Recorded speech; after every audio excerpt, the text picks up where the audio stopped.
Assalamualaikum warahmatullahi wabarakatuh. Selamat pagi rekan-rekan. Saat ini kita sedang menjemur ubi ya. Ini proses penjemuran ini dilakukan ketika setelah pencucian. Tidak perlu lama-lama, hanya cukup sampai ubinya kering, tidak ada air, karena setelah ini akan kita packing ya. Nah, saat kita jemur selalu ada tamu yang datang nih.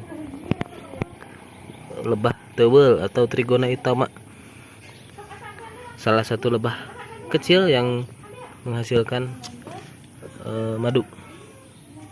Dia adalah lebah yang tidak memiliki sengat, dan kalau kita lihat-lihat itu dia mengumpulkan madunya di kakinya ya, bukan seperti lebah pada umumnya.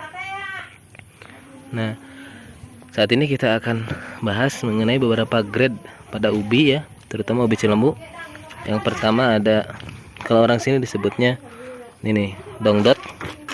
Ukurannya dongdot, atau juga ada yang sebut juga apa ya, orang sini biasanya bilangnya dongdot ya. Ukurannya 500 gram ke atas. Ada yang bulat, ada juga yang gede. Ini biasanya masuk ke tempat-tempat olahan, jadi tidak masuk ke supermarket ataupun ke kios.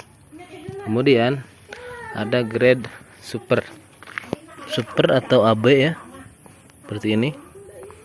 Ini grade masuknya grade super atau AB, ini yang biasanya banyak terdapat di kios-kios.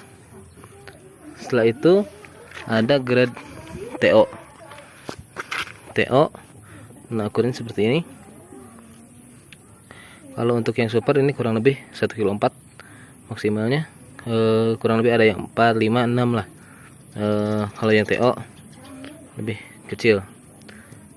Setelah TO ada yang disebut ares bener, arben, ares bener. Nah, ini ares bener ukuran segede gini. Kemudian ada juga yang ares. Nah, ini ares lebih kecil lagi. Nah, ares ada juga yang lebih kecil, yakni gucrak atau japilus ya, kurang lebih segede gini. Nah, ini yang disebut gucrak atau japilus. Sebenarnya ada lagi yang lebih kecil ini, biasa orang sini sebutnya runtah ya, itu masuknya untuk pakan. Nah, ubi Cilembu atau iya ubi jalar ya, hampir tidak ada yang terbuang. Mulai yang terbesar ini biasa digunakan untuk olahan, seperti kita bikin keripik, dodol dan lain-lain. Ini masuk kios, biasanya yang masuk kiosnya yang dua ini ya, yang TO dan juga yang super. Kemudian ini juga biasanya di pedagang-pedagang di pasar buat dijual mentah. Ini juga sama, ada juga buat campuran bawang goreng biasanya kalau untuk yang lebih kecil, atau pembuatan saus. Kalau yang ada lebih kecil lagi ya, runtah atau akarnya sendiri itu biasa digunakan untuk pakan ternak, dan juga daunnya juga digunakan untuk pakan ternak. Nah, jadi prospek untuk ubi Cilembu ini sangat menjanjikan ya, jadi nggak ada yang terbuang dari mulai yang kecil sampai yang paling besar. Nah, untuk harga memang bervariasi antara yang ini paling gede ya, dongdot. Tapi jangan salah, harganya tidak mahal juga ya. Justru kalau misalkan kita bandingin di segi harga, iya saya lupa ya, ada satu lagi grade yang buat supermarket. Itu supermarket biasanya disebutnya di sini apres ya, apres. Kurang lebih di bawah super dan di atas TO ya. Ini kurang lebih apres, ukurannya segede gini. Namun kalau yang untuk supermarket ini harus mulus, tidak ada cacat, tidak ada belang seperti ini, yang disebabkan oleh jamur ya, sudah pernah kita bahas. Nah, kalau misalkan dari kita urutkan dari mulai termahal, ini apres paling mahal, apres. Kemudian ada super, kemudian ada dongdot dulu, kemudian ada TO, kemudian ada ares bener, kemudian ada ares, japilus, dan runtah. Nah, ini kalau misalkan kita urutkan dari segi yang termahal. Untuk harganya berapa ya?